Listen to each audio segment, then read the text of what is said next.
మీకు స్తోత్రమున్నాను. అవకాశం ఇచ్చినందుకు మీకు స్తోత్రమున్నాను. సహాయం చేస్తున్నాను. ప్రభావితమైన మనుషులు గారి మాట్లాడి పరిశుద్ధాత్మను సంధించింది. నా తండ్రి, నేను మాట్లాడితే ఏ మంచి చదువు నేను మీరు రాదు. తండ్రి, మీరు మాట్లాడండి.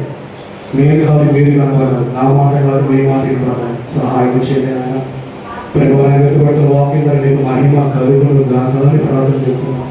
మా అందరికీ నీ కృప కలుగులు గాంధాన్ని ప్రార్థన చేస్తున్నాం. సహాయం చేసి నడిపించున్నాను. యేసు నామములో అడుగుచున్నాను మా పరమతండ్రి. ఆమేన్.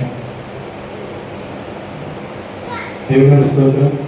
ఐదవ వందనాలు, అన్ని వందనాలు, మీ అందరికి వందనాలు.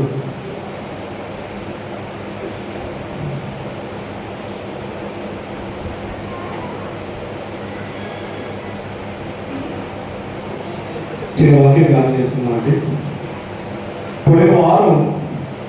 పోయిన నెలలో 3వ ఆదివారము నేను ఒక వాక్యం చెప్పాను, గుర్తుందా? హల్లెలూయా. చిన్న దేవుడు సిద్ధం. హల్లెలూయా, హల్లెలూయా, హల్లెలూయా. పోయిన 3వ ఆదివారం ఒక వాక్యం చెప్పాను, గుర్తుందా? అర్థమవుతుందా? వాక్యం చెప్పారా? గుర్తుందా? ఎవరికి గుర్తులేదా? పర్వత రాజ్యము చేరుకోవాలి అంటే ఏం చెప్పా? 5 పరీక్షలు, 3 అర్హతలు. 5 పరీక్షలు ఏంటి? చెప్పాడు, చిన్నపిల్లలతో నడుచుకోవాలి, రక్షణ, నమ్మిన వారి రక్షణ అమలు చెల్లించమని చెప్పారు. 3వ ఏంటి? శ్రమలు అనుభవించి పర్వాలేదు. 4వ ఏంటి? సమస్త విడిచిపెట్టాలి. 5వది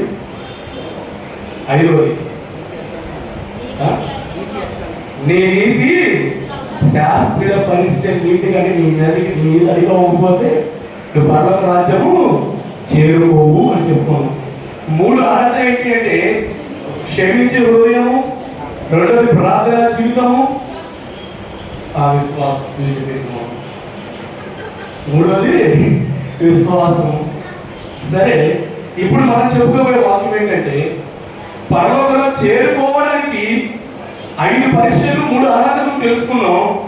అసలు చేరుకోకపోవడానికి మనకి అడ్డుపడుతున్న 5 కారణాలు ఉన్నాయి. పరలోక రాజ్యం చేరుకోకపోవడానికి మనకు కొన్ని కారణాలు ఉన్నాయి. ఒక 5 కారణాలు ఉన్నాయి. ఏం అడ్డుపడుతున్నాయో ఒక 5 కారణాలు చూద్దాము. చూడండి, ఎందుకంటే ఆ కారణాలు మనమే తెలుసుకోవాలి. అది కొరింథీ పత్రిక 13వ అధ్యాయం 2వ కొరింథీలు 13వ అధ్యాయం చెప్పారు కదా, ఏమన్నారు? మీ విశ్వాసాన్ని మీరే పరీక్షించుకోండి. మన విశ్వాసాన్ని మనమే పరీక్షించుకోవాలి. ఆ 5 కారణాలు కారణం చూద్దాం. చూడండి, మొదటి కారణము, మనము క్షయమైన ఆహారం కోసం కష్టపడుతున్నామా, అక్షయమైన ఆహారం కొరకు కష్టపడుతున్నామా? క్షయమైన ఆహారం కొరకు కష్టపడుతున్నామా, అక్షయమైన ఆహారం కొరకు కష్టపడుతున్నామా?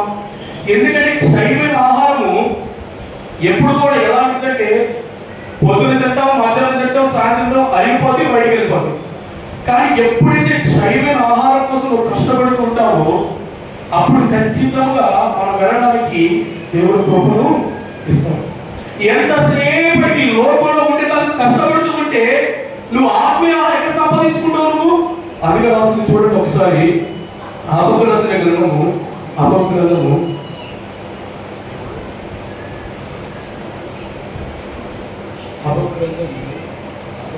2వ అధ్యాయం 13వ వచనం. జనములు ప్రయాసపడుతురు గాని ఎక్కడ అవుతారంటే అగ్ని పాలవుదురు, వ్యర్థమైన దాని కొరకు కష్టపడి జనులు క్షీణించుదురు. జనులు ప్రయాసపడుతురు కానీ అగ్ని పాలవుదురు, వ్యర్థమైన దాని కొరకు కష్టపడి జనులు క్షీణించుదురు. వ్యర్థమైన వాటి కొరకు, వ్యర్థమైన ఆహారం కొరకు, వ్యర్థమైన లోకల బ్రతకడం కొరకు, లేదంటే లోకల ఆడంబరాల కొరకు, లోకల ఆశల కొరకు బ్రతుకుతూ ఉన్నాం. కానీ ఆత్మీయ ఆహారం సంపాదించుకోవడం కొరకు, ఆత్మీయ ఆహారం తినడం కొరకు, వాక్యం వినడం కొరకు, వాక్యం విని దాని ప్రకారం నడవడం కొరకు మనము నిలవలేకపోతున్నాం. అందుకని మనము పరలోక రాజ్యము చేరుకోలేము. ఎప్పటికీ ఎలా ఉంటున్నామంటే ఎంతసేపు క్షయమ ఆహారమే. ఈ రోజు ఎలా బ్రతకాలి, రేపు ఎలా బ్రతకాలి, ఎల్లుండి ఎలా బ్రతకాలి, దాని కొరకు ఆలోచిస్తూ ఉన్నాం. కానీ అరే వాక్యం విన్నాము, వాక్యం నా జీవితంలో ఎంత కార్యం చేసిన వరకు ఆలోచించాము. చూడండి యోహాను సువార్త 6వ అధ్యాయము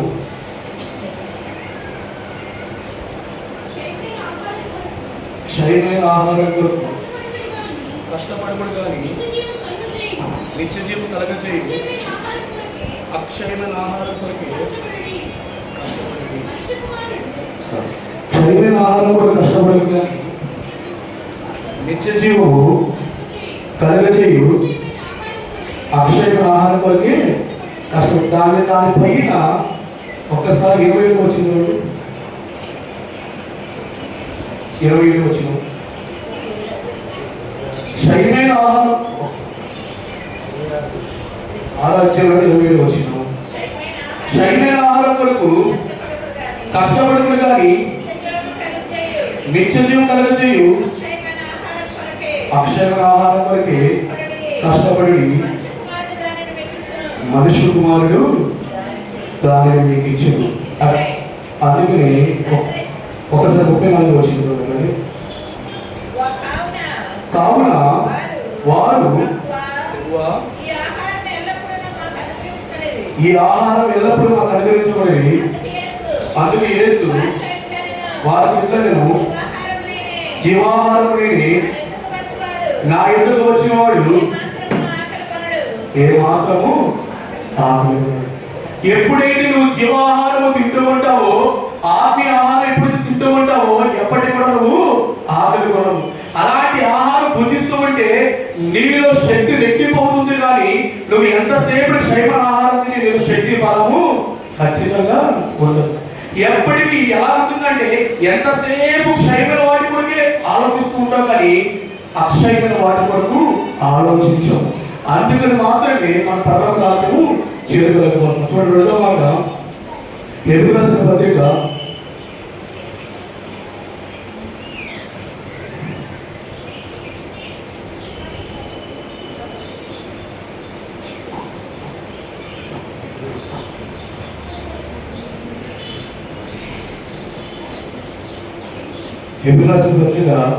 2వ అధ్యాయము 12వ అధ్యాయము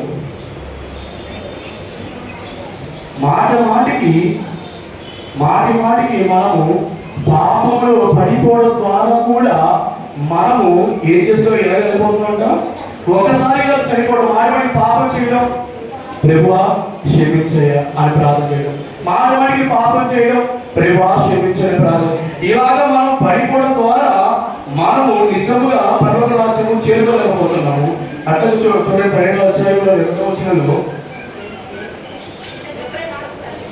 హెబ్రీ రాసిన పత్రిక 12వ అధ్యాయము మనం కూడా ప్రతి భారమును సిలువగా చిక్కులు పెట్టు, ప్రతి పాపము చిక్కులు పెట్టు, పాపము విడిచిపెట్టి విశ్వాసము కర్తవ్యము దానిని కొనసాగించు వాడినైనా ప్రభు వైపు చూచుచు మా ఎదుట ఉంచబడిన పందెములో ఓపికతో సులువుగా చిక్కులు పెట్టు. పాపము నుంచి నువ్వు బయటపడినప్పుడు మాత్రమే నువ్వు బలంగా చేరుకుంటావు.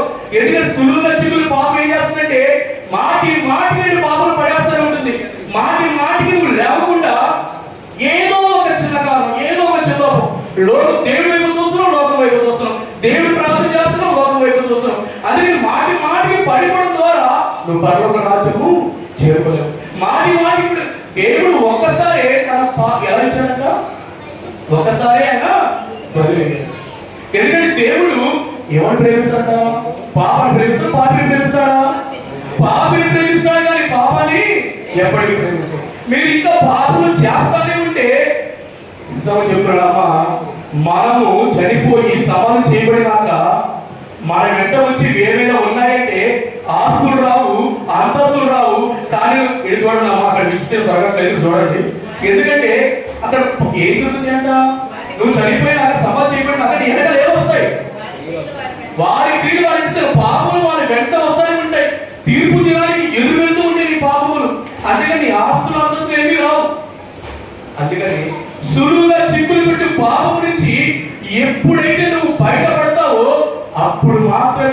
పరలోక రాజ్యం చేరుకుంటావు.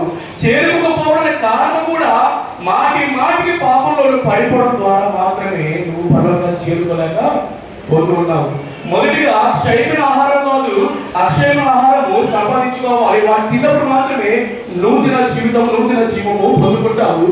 రెండోదిగా పాపములు విడిచిపెట్టబడినాను కృప పొందుకుంటావు. ఎందుకంటే నీ పాపములు నీ వెంటే కాదు, నీ పరలోక రాజ్యం చేరుకోమని వెళ్ళడానికి ఖచ్చితంగా చెప్పారు కదా. మా ఏమన్నా నిశ్చయం కదా 51వ అధ్యాయము 59వ అధ్యాయము 1-2 ఏం చెప్పాడు?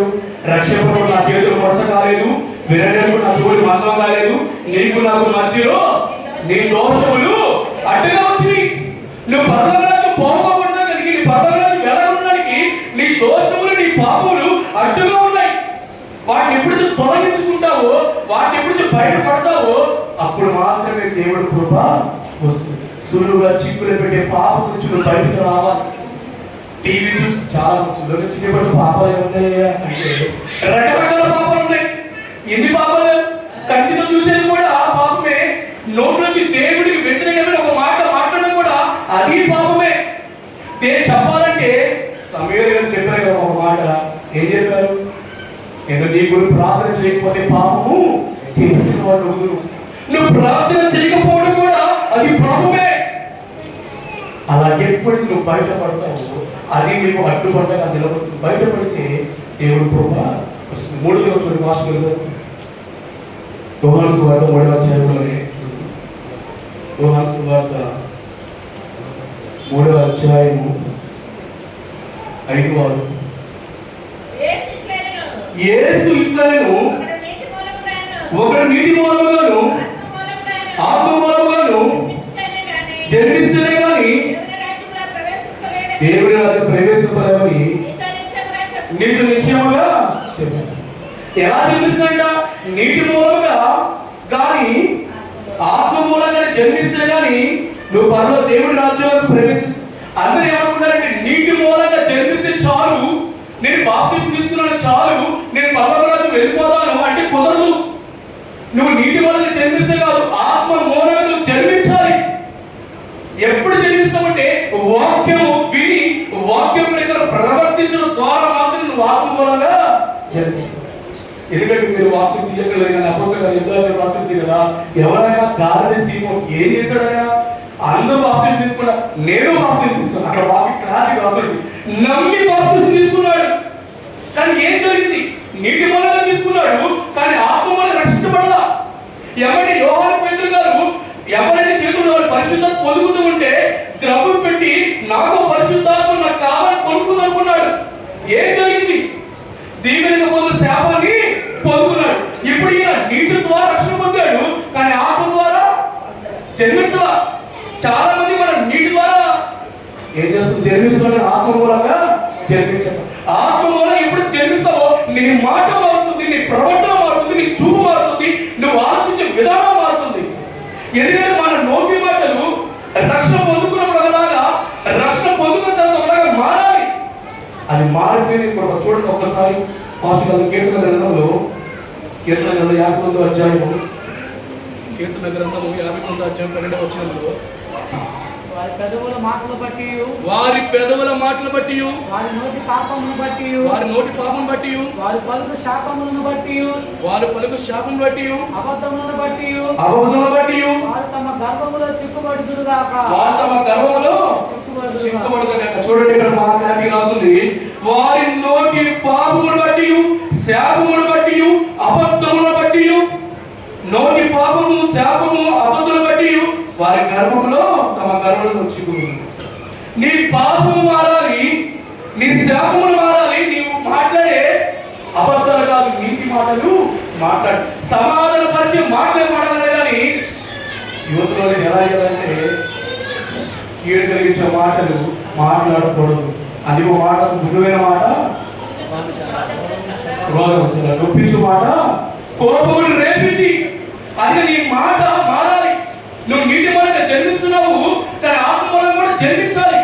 అది మాత్రమే. అది నీటి మూలంగా జన్మిస్తే నువ్వు ఖచ్చితంగా ఆత్మ మూలంగా జన్మించకపోతే నువ్వు పరలోక రాజ్యము చేరుకోవచ్చు. 4వ మాస్టర్ రక్షణ పొందిన తర్వాత రక్షణ తగినట్టుగా తీయట్లేదు కానీ యాకోబు రాసిన పత్రికలో 1వ అధ్యాయము 22-23 వచనాల్లో వాక్యం వినివారైంది మిమ్మల్ని మీరు మోసపరచుకోవద్దు, వాక్యం ప్రకారం ప్రవర్తించు వారికి ఉండాలి. నువ్వు రక్షణ పొందుకునే ముందు ఒకలా ఉంటే అది దేవుడికి అవసరం. కానీ రక్షణ పొందుకున్న నువ్వు ఎలా ఉన్నావు? వాక్యం ప్రకారం విని మర్చిపోయిపోతున్నావా? వాక్యం ప్రకారం ప్రవర్తిస్తున్నావా? వాక్యం ప్రకారం నడుస్తున్నావా? అని దేవుడు ఖచ్చితంగా చూస్తాడు, వింటాడు. ప్రతి మాట దేవుడు ఆలోచిస్తాడు. వాక్యం ప్రకారం నడుస్తున్నా నడవట్లేదా నిన్ను నువ్వే సరి చూసుకోవాలి. ఎందుకంటే ఒక మాట గుర్తుపెట్టుకున్నామా, రక్షణ పొందుకున్న తర్వాత నువ్వు కనబడకూడదు, నీలో యేసయ్య కనబడాలి, నీలో తండ్రి కనబడాలి.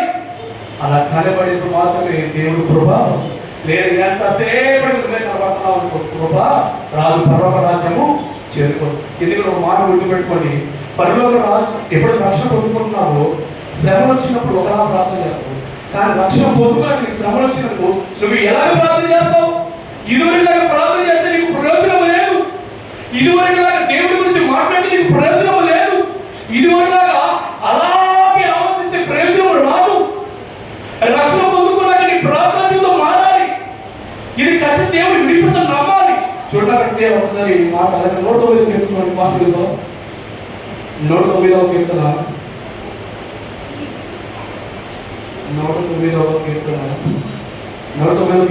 26 నుంచి 27 వచ్చిన యెహోవా నా దేవా ఇది నీ చేత జరిగిందనియు యెహోవానైన నీవే దీన్ని చేసినవనియు వారికి తెలియనట్లు ఎలా చేయాలంట?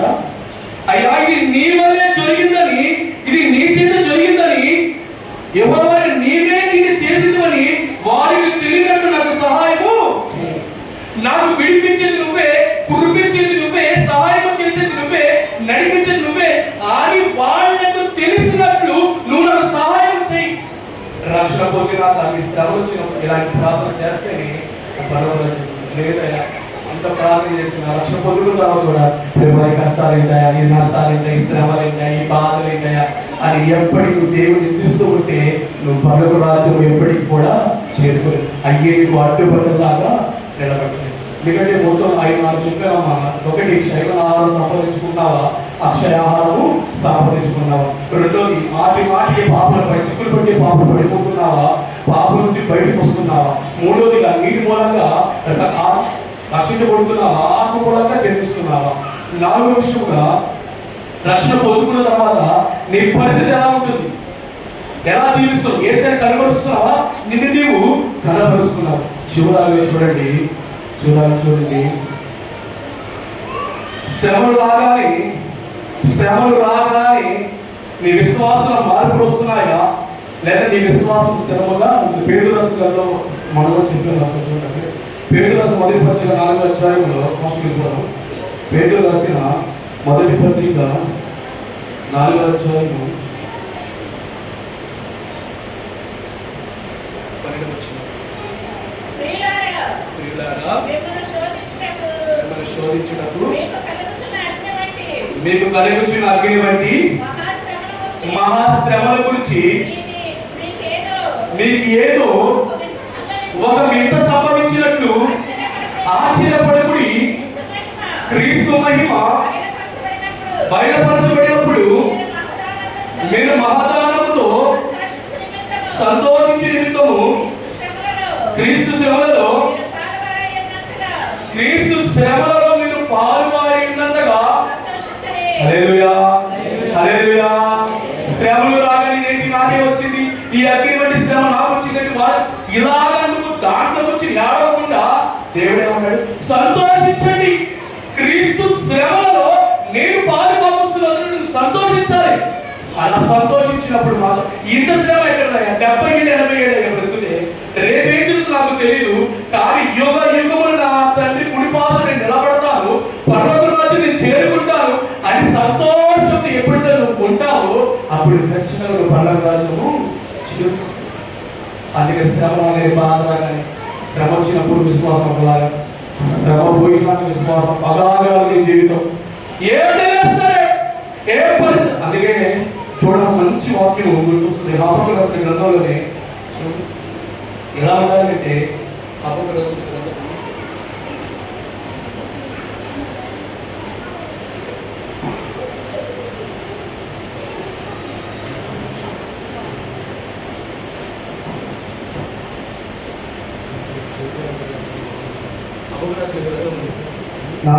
మూడో అధ్యాయము 17వ వచనం. అందరూ చెట్లు పూయకుండెను, ద్రాక్ష చెట్లు ఫలింపకపోయినను, ఒలివ చెట్లు కాపు లేకపోయినను, చేతిలోని పైరు పంటకు రాకపోయినను, గొర్రెల దొడ్డిలో లేకపోయినను, శాలలో పశువులు లేకపోయినను, నేను యెహోవాయంటే ఏది జరిగినా నేను యెహోవాని ఆనందిస్తా. నేను ఏ శ్రమలను యెహోవాని ఆనందిస్తా, ఏ బాధ ఎదురని యెహోవాని ఆనందిస్తా. అలా ఎప్పుడైతే నువ్వు ఆనందిస్తూ ఉంటావో అది ఖచ్చితంగా నీ పరలోక రాజ్యం వెళ్ళడానికి, నీ కుటుంబం వెళ్ళడానికి, నీ బిడ్డలు వెళ్ళడానికి దేవుడు ఒక మార్గాన్ని ఏర్పాటు చేస్తాడు. ఇలా ఎప్పుడైతే మనం నిలబడతామో అప్పుడు ఖచ్చితంగా దేవుడి కృప మన మీదకి వస్తుంది. ఎందుకంటే చూడమ్మా, ఎందుకంటే రక్షణ పొందుకునే విషయంలో, రక్షణ తీసుకునే విషయంలో చాలా జాగ్రత్తగా ఉంటాము. కానీ రక్షణ బాబు బాప్తిజం తీసుకోలే, రక్షణ తీసుకోలే అని చెప్పినప్పుడు చాలా మంది ఏం చేస్తారు తీసుకున్నారే దేవుడేగా ఎక్కడికి వెళ్తాడు. ఏమా కష్టపడే దానికి నువ్వు శాలరీ తీసుకోకుండా అది ఇవ్వకుండా ఊరుకుంటావు. నువ్వు మళ్ళీ సన్నిధానికి వచ్చి ఆయన మందిరానికి వచ్చి వాక్యం విని ప్రార్థన చేసుకుని రక్షణ పొందుకోవాలి దేవుడికి ఒప్పుకుంటాడు. ఒప్పుకుంటాడా? ఒప్పుకోడు. అందుకే దేవుడు చెప్పాడు ఇదే రక్షణ దినం, ఇదే అనుకూల సమయము, ఇదే రక్షణ దినం. ఇలాగే ఒక్కొక్క యథార్థ సంఘటన కూడా చెప్తాను. ఇలాంటి గురించి చేస్తాను, రాష్ట్రం వెళ్ళిపోతాను. ఒక వేశ్య, ఒక అర్ధనగ్న డాన్స్ వేసే స్త్రీ ఒక ఆమె కరెక్ట్గా ముందు పేమెంట్ ఇచ్చేసిందంట, ముందు పేమెంట్ తీసుకుందంట. ఆ రోజు సాయంత్రం వెళ్ళి డాన్స్ వేసి రావాలి. సరే వెళ్తూ ఉంటే రైలు గేట్ పడింది. రైలు గేట్ పడగానే అక్కడ ఆగుతారు. ఆగానే లోపల ట్రాక్ అతను అంటాడు, బాబు రైలు వెళ్ళడానికి చాలా టైం పట్టింది అని చెప్పాలి. పక్కన ఒక మందిరం వాకింగ్ జరుగుతుంది. వాకింగ్ జరుగుతూ ఉంటే సరే కూర్చున్నాం, అతను ఏం చేస్తాను సరిలోకి వచ్చి కూర్చుని వాకింగ్ వింటూ ఉంటుంది. వాకింగ్ వింటూ ఉంటే సేవకుడు చెప్తూ ఉంటాడు, మరి ఇది ప్రేరణ వచ్చిందమ్మా, ఎక్కడి నుంచి ప్రేరణ వచ్చిందో కానీ ఇక్కడ రక్షణ తీసుకోవాలమ్మా, రక్షణ తీసుకుని దేవుడికి రక్షించబడతావు, నమ్మిని దేవుడు కురిపిస్తాడు, నమ్మని శిక్ష విధించబడుతుంది అని చెప్పాడు. చెప్పగానే వాక్యం అంతా అయిపోయింది, ప్రార్థన అంతా అయిపోయింది. వెళ్ళిపోతుంటే ఈ అర్థం డాన్స్ వేసి కూర్చొని ఏడుస్తుంది. ఎందుకు అమ్మ ఏడుస్తున్నావు అంటే, అయ్యా నువ్వు చెప్పిన ప్రతి మాట నా జీవితం గురించి నేను రక్షణ తీసుకుంటాను, తీసేసి ఇవాళ తీసుకోమా, నేను ఇస్తానమ్మా అని చెప్పి ఇవాళ కాదయ్యా, ఇవాళ డాన్స్ వేసేసి రేపు వచ్చి తీసుకుంటానే రక్షణ. రేపు కాదమ్మా, నువ్వు ఇవాళే తీసుకోవాలి, డబ్బులు పొందిపోయినట్టే. లేదయ్యా వెళ్తాను, వెళ్ళి రేపు వచ్చేస్తాను. ఏడ్చింది, కన్నీరు కార్చింది, హృదయం కరిగింది. కానీ ఏం జరిగిందంటే రక్షణ తీసుకోవాలా. రైలు గేట్ తీసారు, 2 నిమిషాలు వెళ్తూ ఉంది, లారీ వచ్చి చనిపోయింది. ఇప్పుడు ఎక్కడికి వెళ్ళింది? నరకానికి పోయిందా? పడకపోయింది. దేవుడు ఇచ్చిన అవకాశాన్ని పొందుకోలేకపోతే, దేవుడి వచ్చిన అవకాశం నిర్లక్ష్యం పెడితే మన జీవితాలు, మన పరిస్థితులు కూడా అలాగే. నిజంగా రక్షణ పొందుకుంటే నీ ప్రాణానికి ఆయన ఉత్తరవాదిగా ఉంటాడు. రక్షణ పొంది మన ప్రాణానికి మన చూడమ్మా. ఎందుకంటే రావాలి మన దగ్గర డయాలసిస్ పేషెంట్ రావాలి. ఆవిడ రక్షణ పొందుకుంటే బ్లడ్ వామిటింగ్స్ అవుతాయి. డయాలసిస్ పేషెంట్కి బ్లడ్ వామిటింగ్స్ అవుతాయి. అలా బ్లడ్ వామిటింగ్స్ అవుతూ ఉంటే ఆ అనుకుందంట, ఈ పరిస్థితి నా కొడుకు, నేను చనిపోతాను, ఇది నా కొడుకునే, నా కొడుకు దెబ్బతిప్పుతే పర్లేదు, ఒంటి నిండా శరీరంలో ఉన్నాయి, నా వల్ల నా చనిపోతాను, రోడ్డు నడుచుకుంటూ వెళ్ళిపోతానంట. దేనికి గుద్దే చనిపోతాం. ఇది నిజంగా జరిగిన నాకు చెప్పిన సాక్షి నేను మీకు చెప్తున్నా. ఇలా వెళ్ళిపోతూ ఉంటే ఎవరో పీడి పిలిచారంట, రాదమ్మా నువ్వు వాగు అని. అక్కడితో ఆగిపోయి అలా ఎమ్మని ప్రేరేపణంట. ఎవరికి సేవకుడికి ఫోన్ చేయ ప్రేరేపణంట. ఎమ్మని వాళ్ళ పాస్టర్ ఫోన్ చేస్తే అక్కడితో ఆమె మరణము ఇప్పుడు కూడా సజీవ లెక్కలో అని దేవుడు నిలుపుతాడు. అందుకని రక్షణ పొందుకుంటే మన పరలోక రాజ్యం వెళ్ళడానికి దేవుడు మనకు అవకాశం ఇస్తాడు. మన ప్రాణాన్ని ఆయన ఉత్తరవాదిగా నిలబడి. సరే చివరాఖరిగా మనము రక్షణ మారు మనసు మనం పొందుకోవాలి, పరలోక రాజ్యం చేరుకోవాలి, నా కుటుంబం వెళ్ళాలి, నా బిడ్డలు వెళ్ళాలి, నేను వెళ్ళాలి అంటే మూడు విషయాలు జాగ్రత్తగా వినండి. సిలువ వేయబడాలి. ఏంటండి? సిలువ వేయబడాలి. దేనికి సిలువ వేయబడాలి అనేది మూడు మాటలు చెప్తాను, ముగించేస్తాను. జాగ్రత్తగా చూడండి. మొదటిగా రోమిలకు రాసిన పత్రిక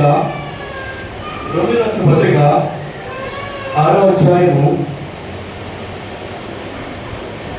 రోమిలకు రాసిన పత్రిక 6వ అధ్యాయము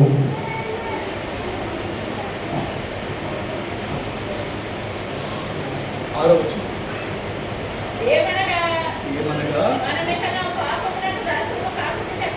మనమికను పాపమును దాసులు కాకున్నట్టు పాప శరీరము నిరర్థకమున్నట్లు మన ప్రాచీన స్వభావము ఆయనతో కూడా సిలువ వేయబడినని. మన ప్రాచీన స్వభావము సిలువ వేయబడాలి.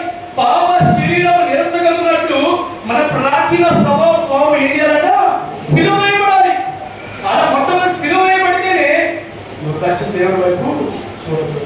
ఎంతసేపు ప్రాచీన అనేక లోకంలో బ్రతికేస్తూ, లోకానుసారంగా లోక ఆచారం ప్రాక్టిస్తూ, వాళ్ళు చెప్పిన మాటలు వీళ్ళు చెప్పిన మాటలు వీళ్ళు సరి చేసుకుంటూ, లేదా పలానా చోటకి వెళ్ళాలి, పలానా చోట రైతులకు జ్వరం తగ్గింది, రకరకాల మాటలు వింటూ నువ్వు వెళ్తూ ఉంటే నీ ప్రాచీన స్వభావం మార్చుకోకుండా ఉంటే నువ్వు వెళ్ళవు. నీ ప్రాచీన సిలువ వేయబడదు. రెండో మాట చూడండి. అట్లాగే గల్తీ రాసిన పత్రిక 5వ అధ్యాయము 5వ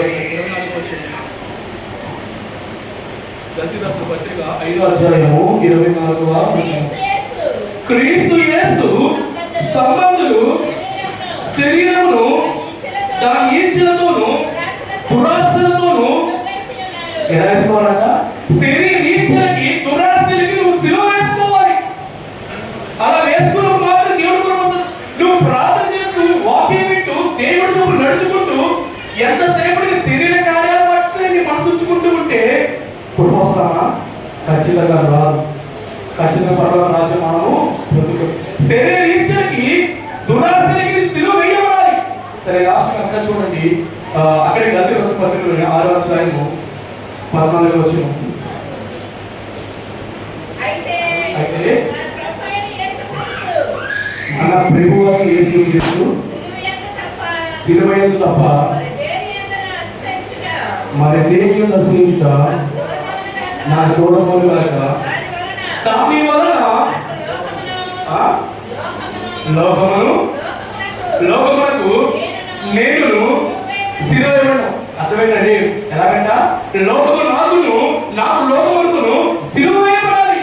ఇలా మూడు విషయాలతో ఎప్పుడైతే నువ్వు సిలువ వేయబడతావో అప్పుడు నీ పరలోక రాజ్యం చేరబడిన దేవుడు ద్వారములు తెరుస్తాడు. నిత్య జీవం నువ్వు పొందుకుంటావు. అలాంటి కృప మనకి కావాలంటే ఏం చేయాలి? మొత్తం ఏం చెప్పాలంట? ఏం చెప్పాను? మొత్తం ప్రాచీన స్వభావానికి సిలువ వేయబడాలి. నీ శరీరానికి సిలువ వేయబడాలి. లోకం నీకును సిలువ వేయబడాలి. ఇలా ఎప్పటికీ వేయబడుతుంది అప్పుడు మాత్రమే దేవుడి కృప చూడాలి. ఒకే ఒక మాట గుర్తించేస్తాను.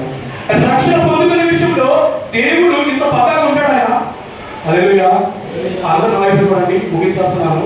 ఎందుకంటే రక్షణ పొందుకునే విషయంలో దేవుడు ఖచ్చితంగా ఉంటాడు కదా. ఉంటాడు. చెప్పండమ్మా, ఉంటాడా? రక్షణ పొందుకునే విషయం ఉంటాడా? ఒక విషయం చెప్పమ్మా. ఇప్పుడు రక్షణ అన్నారు, పాత నిబంధనలు ఏమన్నారు? ఇప్పుడు రక్షణ పాత నిబంధనలు సున్నతి అన్నారు. ఏమన్నారు? సున్నతి. మీకు విషయం చెప్పనా? సున్నతి పొందుకునే విషయంలో మోషే గారిని దేవుడు నశింపచేయడానికి కూడా సిద్ధపడ్డాడు. తెలుసా మీకు విషయం? హల్లెలూయా. సున్నతి పొందుకునే విషయంలో మోషే గారిని కూడా దేవుడు నశింపచేయడానికి కూడా దేవుడు సిద్ధపడ్డాడు. చూడండి, ఒక్కసారి మాట ముగించదు. దుర్గమాతన్నాను ఒకే ఒక మాట దుర్గమాత అంటారు.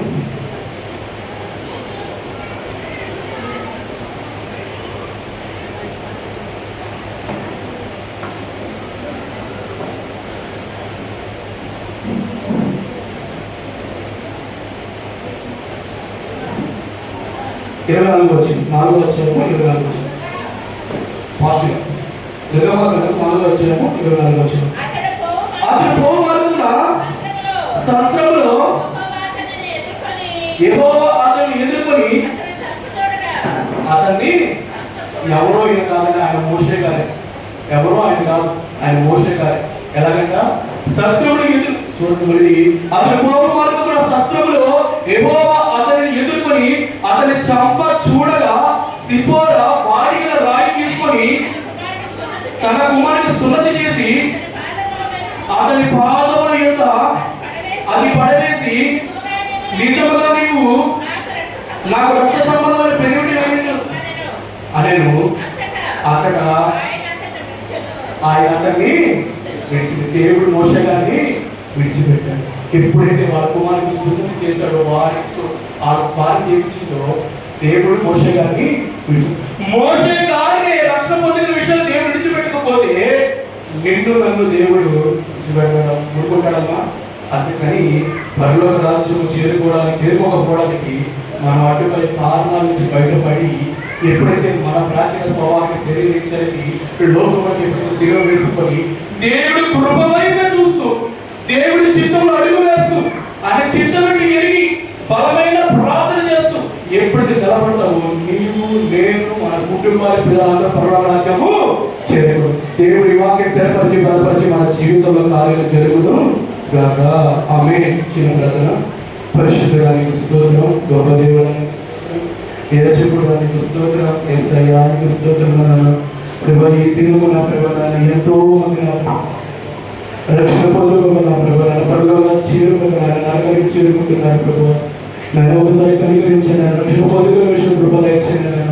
రోమిదాసుని పల్లె 2:2 చెప్పిన విధానంగా ఆయన నీ అనుగ్రహము నా ప్రభు నాయన వారు మనసు అర్థం చేసుకోగలను, వారి ఉగ్రత కొనసాగించి తెచ్చుకుంటున్నారు ప్రభావ.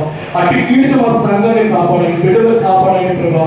అనేక మంది రక్షణ పంచుకోవడానికి ఉద్యోగాలు కృపదాయం చేయండి. నీ పనుల అడుగు పెట్టే వారికి కూడా సహాయం చేయండి. ప్రతి విషయం నీ కృపను సహాయం చేయమని యేసు నామములో అడుగుచున్నాను మా పరమ తండ్రి. ఆమేన్. హల్లెలూయా, హల్లెలూయా, హల్లెలూయా.